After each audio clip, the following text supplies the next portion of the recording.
How am I on time? 20. All right. I like to fall asleep. It's called the High Numbers, which I guess was the original name for The Who, before they changed their name to The Who. Who I've never liked. I don't know why. I like to fall asleep to the sound of the dishwasher pounding itself, as I was into a certain amount of Andrew Jackson worship at that age, and knew I needed time alone to unschool the rainbow dumbness in my heart, if I was ever to gain possession over my own storyline and perish in the badass world historical death that I dreamed of. Like other young men, I dreamed of perfect fighting on leagues of clover, of hunting naked and terrified school teachers on the mesas of western states that looked like empty calendar squares in the beat-up road atlas where I sketched my pitiless campaigns. Sometimes, falling asleep with the atlas on my chest, I dreamed I'd been buried alive and calmly tunneled down through the earth towards my beloved Chinese food. I feared nothing, leastwise the filmic zombies and Egyptian mummies who looked like they'd just bump into you if you stopped running from them. My bedroom drapes were like two mathematicians at work on the same problem, and I remember lying beneath them, counting to 100 for the first time, knowing that soon I would be able to keep going without stopping.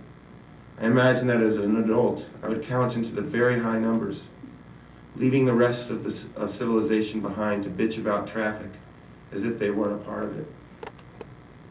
I would single-handedly repopularize the wishbone formation, storm the beaches of Waikiki with my hard-bitten legion of Hawaiian secessionists, or if nothing else, control horrible CIA lions from a remote location with a joystick. Each Christmas, my grandmother gave me a set of gloves and a ski mask as if to suggest that I begin robbing convenience stores. Not only that, but I was repeatedly served bad meals, the eating of which was like pushing against a wall. I would have nothing to do with nuts, which were clearly baby wood, and shuddered at the sight of the cornucopias and Thanksgiving illustrations, which reminded me of the tunnels in space from which I was sure certain stepfathers emerged. I would try to regard most of these procedures with equanimity. After all, this was probably the world, and it looked like those who were already here had been testing life on themselves for years.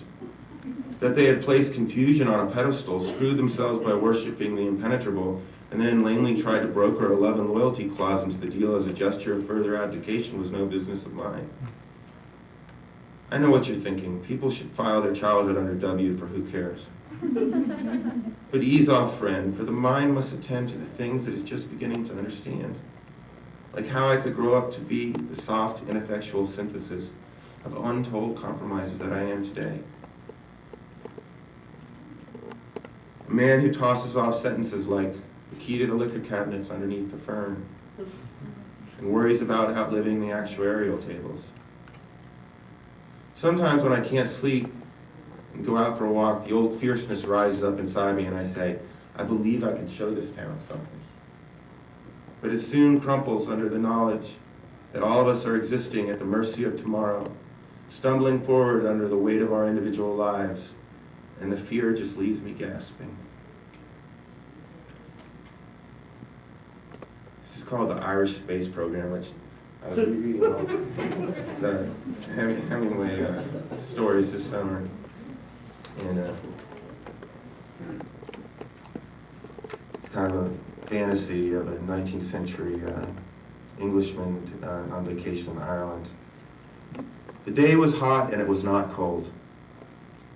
He sat by a stream east of the trees, the very picture of invisible labor in the old price ranges of folklore, like a hermit in a romantic ballad. I guessed him dreaming of unnoticed things or unnoticed aspects of noticed things. In that meadow whose fundamental beauty was commensurate with its uselessness, as so often was, the case. It was the wonderful overgrown field, ever redolent of an abandoned stage, where I had written Death Rents a Flower and Reflections from a Snow-Bound Academy the year before. Finding it occupied, I continued down the shabby road, past a barn that seemed to hide things not worth finding. There was a waterlogged tavern door lying flat on its back in the grass. With a stick, I engraved curse words on the surface of forest pool. Oh, why should I lie to you? I was desperately unhappy. I could hardly believe how uncomfortable my clothes had become. Excuse me.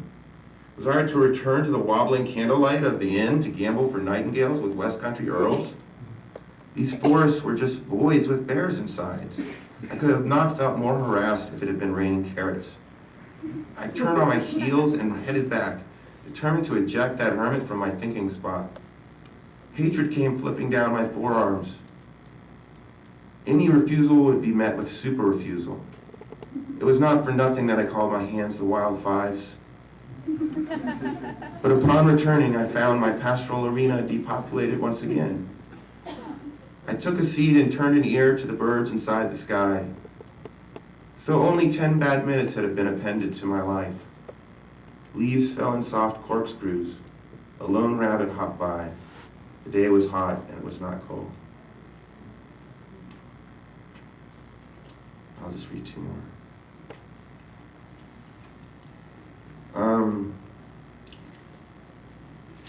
About the party. I loved seeing you the other night, and I think everyone noticed, which was the first time, I believe, since the Oak Street Psychic Fair when your boyfriend claimed I spread unhappiness with my harmonica playing. People see each other all the time, and they can't figure out how to act. So it often seems as if the dandelions growing silently behind the high school are the only truly outstanding reaction to existence. And perhaps because I thought I had no argument with the world, until the backyard mosquitoes started penalizing my hands, and Wayne of Wayne's Hair Systems and Jimmy Food Hill wouldn't let me speak to you. It came as such a horrible shock to notice you looked so beautiful beneath Bob's silver maples that I about shit my heart out.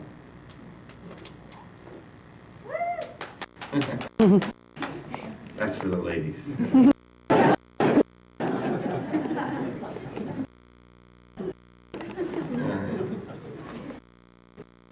This is last one I'm going to read is called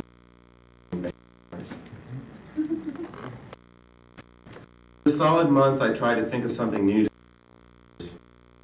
I called the newspaper to find out and numbly